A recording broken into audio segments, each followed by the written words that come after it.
नमस्कार मित्रों, मैं चौहान पीएम प्रताप शिक्षा दरबार बिहार सोशल मीडिया चैनल से आप सबका स्वागत करता हूं, आभार व्यक्त करता हूं, अभिनंदन करता हूं, सादर प्रणाम करते हुए विशेषकर 34,540 कोटि के शिक्षकों का हौसला अफजाई करने के लिए हृदय से आभार व्यक्त करता हूं और उन्हें सादर चरण स्पर्श करता हूं। चूंकि कोई भी शिक्षाविद जिसमें शिक्षा का ज्ञान और शिक्षा रूपी संपत्ति अगर अर्जित कर लिया है, वह किसी देवता से कम नहीं होता है, वह हमेशा ही पूज्य होता है, पूजमान हो जाता है। यह ऐसी संपत्ति है हर किसी के पास नहीं, और यह समाज का सर्वश्रेष्ठ प्राणी कहा जाता है। शिक्षक राष्ट्र निर्माता से लेकर भविष्य निर्माता भी होता है। और 34,500 कोटि के शिक्षक तो वो कर्मठ वीर हैं, वो संघर्ष वीर हैं, जिन्होंने सबके दंश को झेला है और झेलते हुए अपने जिंदगी के अंतिम कगार पर भी आज अपनी अंतिम सांस तक भी हार मानने को तैयार नहीं है। ये साहस वीरों को मैं सशक्त नमन करता हूँ। ऐसे वीर जो जीवन में कभी हार सिखाई नहीं, कठोर तपस्या करके उस काल में, उस दौर में अपनी शिक्षा को अर्जित किया जिस वक्त में कोई सुविधा नहीं थी, लालटेन का युग नहीं था। दिए ढेवरी पर पढ़ा, बोरा पर बैठकर, चटाई पर बैठकर और ज्ञान अर्जित किया, संघर्ष किया, प्रशिक्षण लिया शिक्षक बनने के लिए और अपनी की सार्थकता साबित करने के इंतजार में देखता रहा कि मुझे सेवा का मौका था, मैं अपने हुनर को दिखलाता, लेकिन सरकार ने इन्हें मौका नहीं दिया। और मौका जब दिया तब तक इनकी उम्र जो है तकाजा अंतिम कगार पर थी। बहुत लोग तो सेवा से मुक्त भी हो गए, चाहते हुए नहीं हो पाया। जो जीवन सर्विस दिया सरकार ने अंतिम कगार पर, तो 2 साल, 1 साल, 4 साल, 5 साल, यही कोई 6 महीना ऐसे सर्विस करके रिटायर्ड हो गए। और 50 से 60% शिक्षक रिटायर हो चुके हैं। 10 से 20% 1 साल में 6 महीना में रिटायर होने वाले हैं। मात्र 20-25% शिक्षक जो है सेवा में बच जाएंगे, जो 4 साल के बाद समाप्त हो जाएंगे।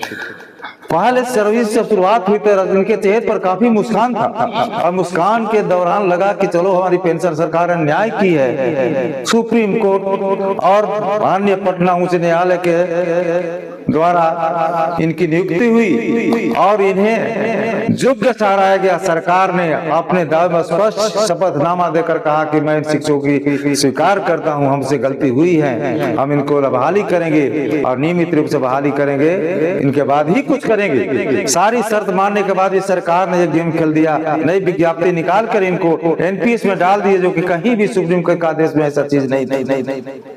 इसके बावजूद भी इन्होंने अपने धैर्य को नहीं खोया। 2006 में बहालियां जो हुई, सरकार ने कोर्ट के एवज में ही किया, फट से उसको नियोजन में डाल दिया कि हम करते हैं, बाद में से करेंगे। हम लोगों ने कहा कि चलो ज्वाइन करिए, धीरे धीरे हम लोग लड़ाई लड़ेंगे, पहले ज्वाइन तो करें। उससे भी त्याग करके जब 34,500 कोटि की बहाली हुई, इसमें आ गए हम लोग। आकर आज लड़ते लड़ते बुढ़ापे कगार पर पहुंच के रिटायर्ड हो गए हैं। रिटायर्ड होने के बाद जो दर्द और दुख इनके सीने पर गुजर रही है, पढ़े लिखे शिक्षित विद्वान समाज के प्रबुद्ध लोग जब जाकर घर पे दुखड़ा दे रहे हैं, खाने के पैसे नहीं है, दवा के पैसे नहीं है, व्यवस्था के अभाव में एक सम्मानजनक जिंदगी जीने के लिए भी तरस रहे हैं, रो रहे हैं, तब इन्हें वेदना लगा और इन्होंने सोचा कि मुझे पेंशन चाहिए, मेरा हक है, बात है, सरकार ने नहीं दिया। तो फिर न्यायालय ने जो आदेश दिया उनका अवमानना सरकार ने किया और सरकार के खिलाफ लोग आगे बढ़ गए। पटना हाई कोर्ट ने आदेश दिया, फिर भी सरकार नहीं मानी, आगे आ गई। पुनः वहां से रिजेक्शन लेने के बाद सुप्रीम कोर्ट में हमारा पेंशन का केस फाइनल हियरिंग में चलता है। दोस्तों, जिनके ओठ जल जाते हैं दूध से, वो छाछ को भी फूंक कर पीते, ऐसा कहा गया है। लेकिन ये जले हुए दुखियारी दुख के लोग, जिनके आंसू बह रहे हैं, एक एक चीज खाने को समस्या नहीं, दर दर की बातें छोड़ रहे हैं, परिवार से लेकर बच्चे तक, लेकिन पूछने को राजी नहीं है, क्योंकि ये प्रकृति का नियम है। आप चल रहे हैं तो सभी पूछते हैं, गिरने के बाद कोई बात नहीं। उस वक्त यह जीवन की सेवा सहारा ही पेंशन उनकी सहारा बनती है। और इन सहारों का जो है कुछ हमारे बीच समाज के बीच शिक्षक समाज को बीच बहुरूपीय का रूप बनाकर धारण करके इन लोगों का शोषण करने का काम आताताइयों ने किया। ऐसे ठगों ने इनको विश्वास दिलाया, विश्वास में लिया और इनके एक एक पैसे को चुस चुस करके शोषण करते करते अपने आप को करोड़पति संपत्ति बनने की कोशिश किया। और उसके देखा देखी कुछ समाज के ऐसे ठगेरे आ गए कि मैं उनका मसीहा हूँ, वो भी ठगने लगा। और सबका मिशन यही था कि भाई ये तो निरीह लोग हैं जो कहेंगे विश्वास करेंगे पैसा देते जाएंगे और हम राजा बनेंगे, मरे या ये कोई बात नहीं। लेकिन वो भूल गए कि इस बीच में ये राष्ट्रीय निर्माता के बीच बहुत से ऐसे लोग हैं जो तुम्हारी बहुरूपीय के पर्दा को हटा देंगे तो तुम नंगे हो जाओगे। और वक्त आ गया, धीरे धीरे आंख खुल गई, सबकी खुलने लगी। विरोध जो किया कमजोर बात था, सामूहिक रूप से कभी विरोध नहीं हुआ, सामूहिक रूप से किसी ने पूछा नहीं, सबल पक्ष नहीं था, जिसके चलते आज मनमाना तंत्र चला और माने के चलते आज शिक्षक द्रोह हैं, आंसू पी रहे हैं।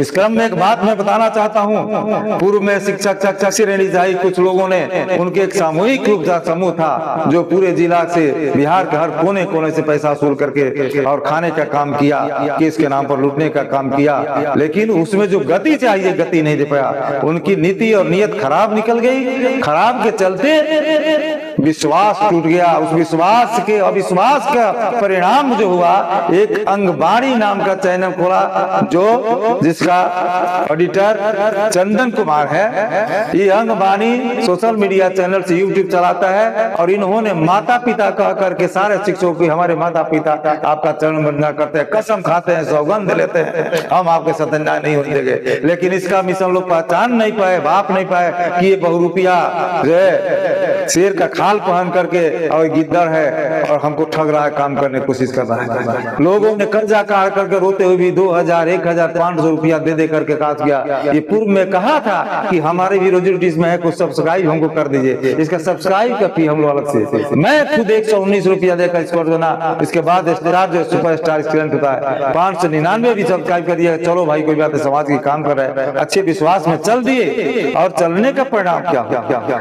जब कर्मा चल पड़ा तो कुछ लोग जो शिक्षक जो भी अच्छे सजेशन दिए, इसको अच्छी बात बताए, जब पैसा जमा होने लगी कि हम लोग केस अलग से लड़ेंगे, अपनी लड़ाई खुद करेंगे, तो लड़ाई क्रम में जो भी इनको बात अच्छा कहा, समझाने की कोशिश किया, उसको जो है गद्दार कहकर, दलाल कहकर, गाली देकर यूट्यूब पर जाता था।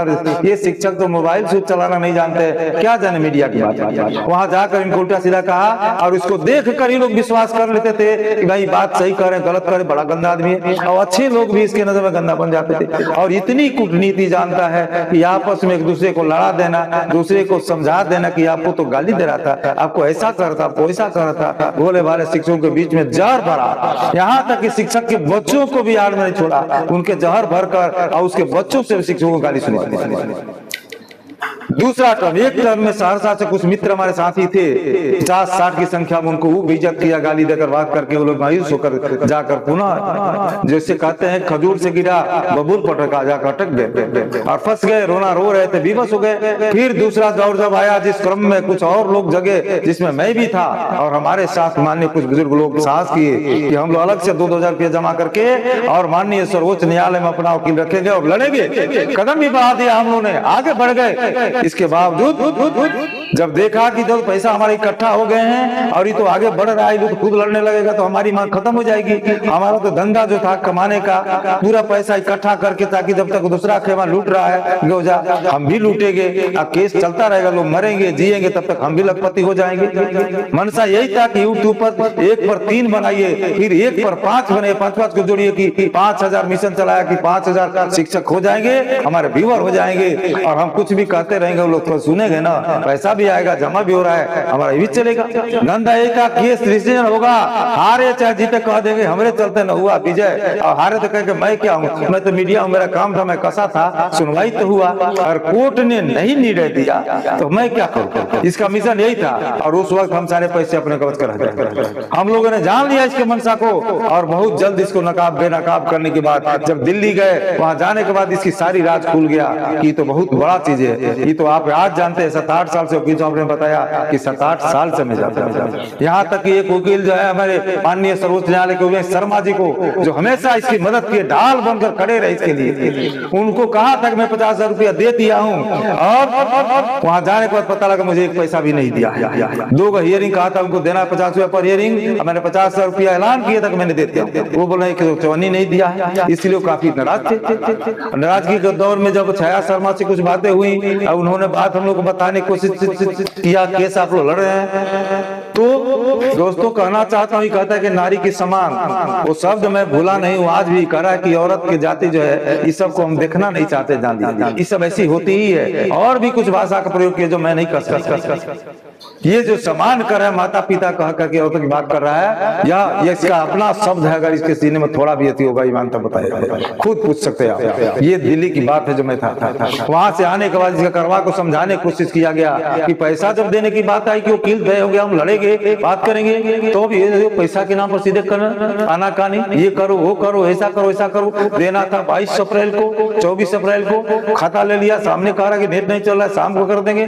फिर घर गया, घर जाने के बाद भी कोई आता पता नहीं। 8 दिन बीत गए, वहां से फोन आया वकील का कि क्या हुआ, केस आप लोगों का है, लड़ना है आप लोगों को है, तो मैसेज उन्होंने के माध्यम से हम मिला दिया, और न मैसेज दिया और ना कोई सूचना हमको दिए। अब बताइए उस वक्त में हम लोग पूछे कि क्या बात है, पैसा नहीं दिए क्या होता है, अब तक तो मिशन हो गया था, केस पैसा दे देना चाहिए, वकील को पैसा नहीं दे काम कैसे करेगा?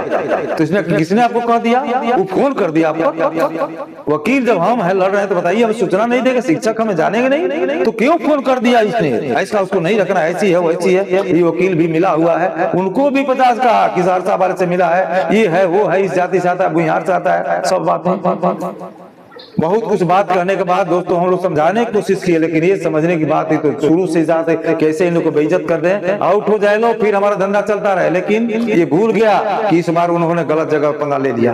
हम लोगों ने ठान लिया कि शिक्षकों के साथ बहुत अन्याय हुआ, और 34,540 कोटि के शिक्षकों का विशेष अन्याय हुआ है, और कोई भी अमाई का लाल नहीं है जो 34,500 कोटि के शिक्षकों को भी ठग सके। इसलिए मैंने कमर कस लिया, हमारे साथ ये बूढ़े आपे में भी योद्धाओं ने कमर कसा। ये समरवीर माननीय जगमोहन सिंह जी, चंद्रमोहन त्रिपाठी जी 70 से 80 वर्ष में जो कैंसर से ग्रसित है, उन्होंने कमर कसा। माननीय राजीव जी, राजीव कुमार जी, इसके बाद पारसनाथ सिंह जी, अरविंद कुमार सिंह जी, धीरेन्द्र सिन्हा जी, आदि शैल कुमार जी, उसके बाद सत्यभामा मैडम ने, उर्मिला मैडम ने, ऐसे बहुत सी महिलाओं ने कसम करके हमारी बहने ने तोड़ दिया कि नहीं इसको नकारिए, है ना, बिल्कुल, और इसका नकाब को उतारिए सर, हम लोग आपके साथ है। ये अब इसकी मनसा का अच्छी बात नहीं है। जिन जिन लोगों ने इसको अच्छा समझाने की कोशिश किया, उन्हें कोई न कोई दलाल, कोई न कोई उल्टा नाम देकर, गाली देकर बेइज्जत कर दिया। और संगठन के नाम पर व्हाट्सएप ग्रुप को करता संगठन है, अपनी एक एचपीसी बनाया, कह रहा कि मैं ही एचपीसी जाने।